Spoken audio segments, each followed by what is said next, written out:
I don't know what that means, to play us out. What does that mean? To end the show? Yeah. Yeah. All right, go. In 5, 4, 3. That's tomorrow, and that is it. In 5, 4, 3. That's tomorrow, and that is it for us today. And we will leave you with a... I can't do it. No. We'll do it live. Fuck it. Do it live. I'll write it, and we'll do it live. Right. Fucking thing sucks. In 4, 3. That's tomorrow, and that is it for us today. I'm Bill O'Reilly. Thanks again for watching. We'll leave you with Sting and a cut off his new album. Take it away. Fuck it. Staying with us, I'm Bill O'Reilly in the Weekend Review from the Ingraham Angle segment tonight. As you may know, some on the left are playing the race card. That is, they cry racism whenever President Obama is criticized. Apparently, they believe if you object to the president's policies, you dislike him as a black man or something crazy. Some fear in a local neighborhood after an anti-Obama display is hung from a tree. Latest comes from Jimmy Carter.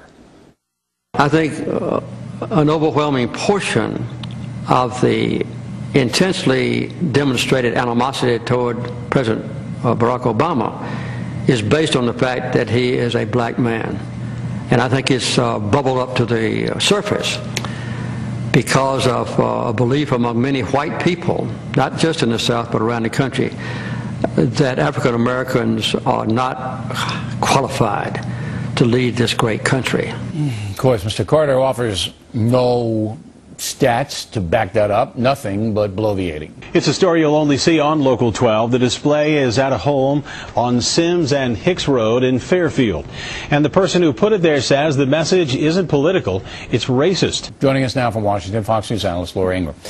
I know you're hearing on the radio, I'm hearing in the email, that people are getting fed up with this race card business, and even though the Obama administration has been very diligent in saying, look, we don't believe any of this opposition to the president has anything to do with the color of his skin, somebody like Jimmy Carter getting out there and saying that tees people off, does it not? Well, it really does. Look, Bill, the disapproval numbers right now for President Obama with Gallup are at about 42%. Sean Lay spoke with a man earlier who isn't shy about his views.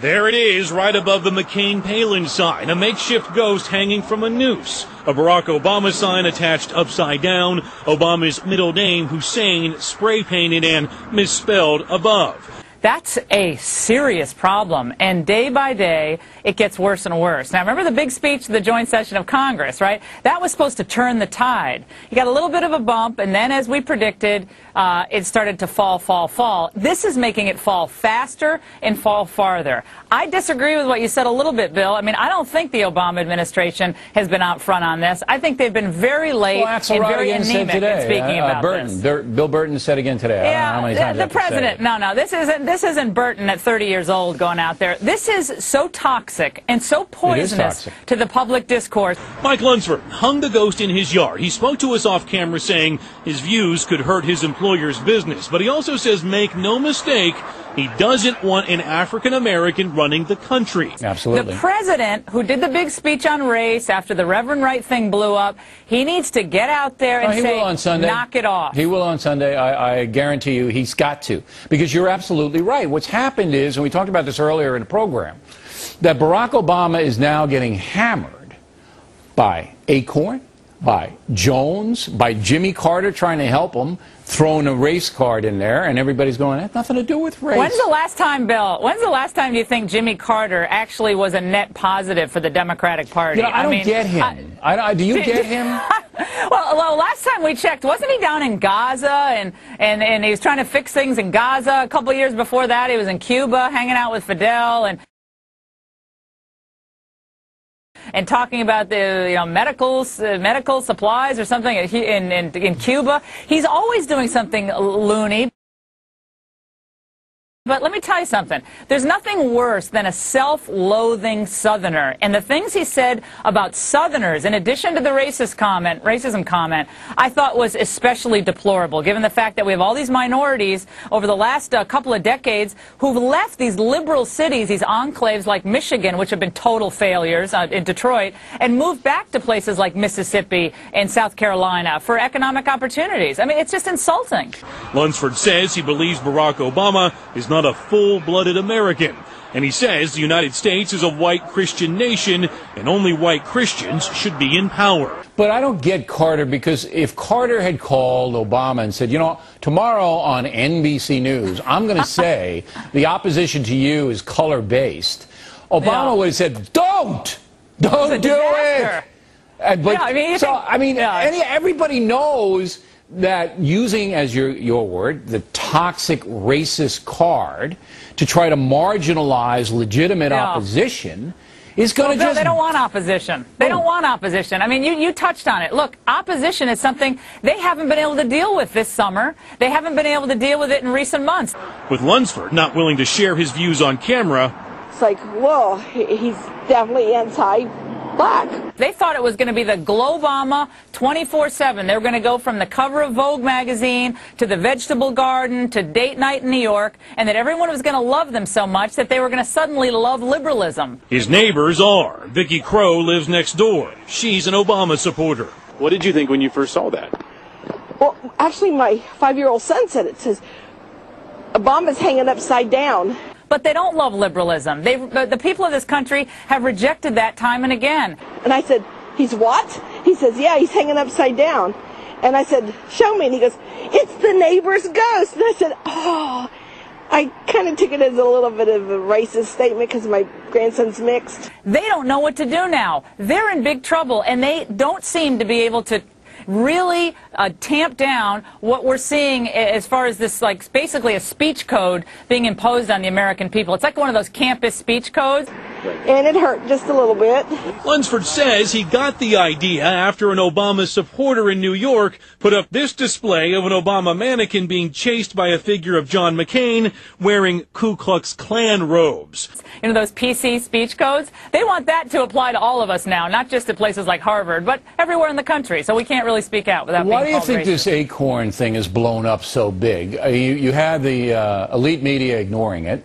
Charles Gibson didn't even know about it, and I like Charles Gibson. I mean, but yeah, he's a nice guy, but where he didn't know about it, and it was driven primarily by Fox News and talk radio, and it is absolutely a huge political scandal. There's no doubt. It's a big story, but it has blown up so much so that it blew off the Fed chief Bernanke saying, you know, the recession may be over.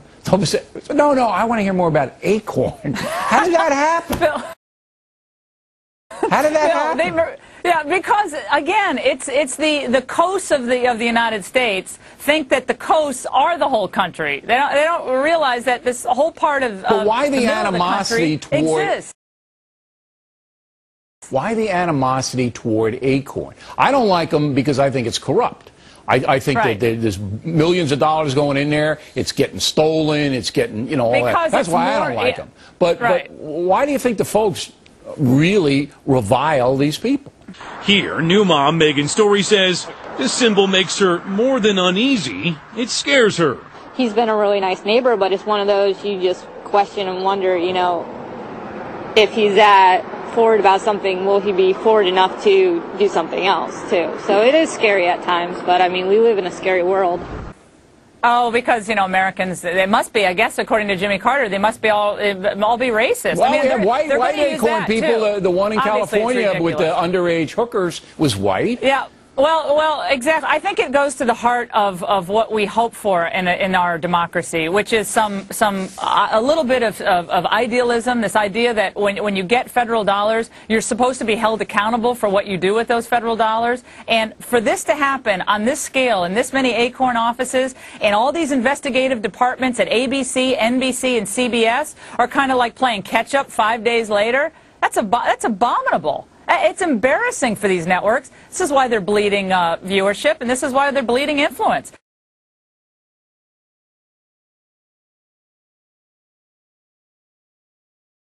And now they're like, well, today on the Today Show, Bill, they covered the acorn thing, I believe, for the first time. Sean Lay reporting.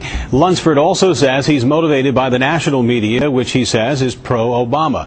This broke last Well, look, Friday. it's just great for us. Our Thursday. ratings last night were record and historic. Congrats. And thank you. I appreciate it. We're doing Fantastic. a responsible job on this. The McCain KKK image is being celebrated as a hit on the internet.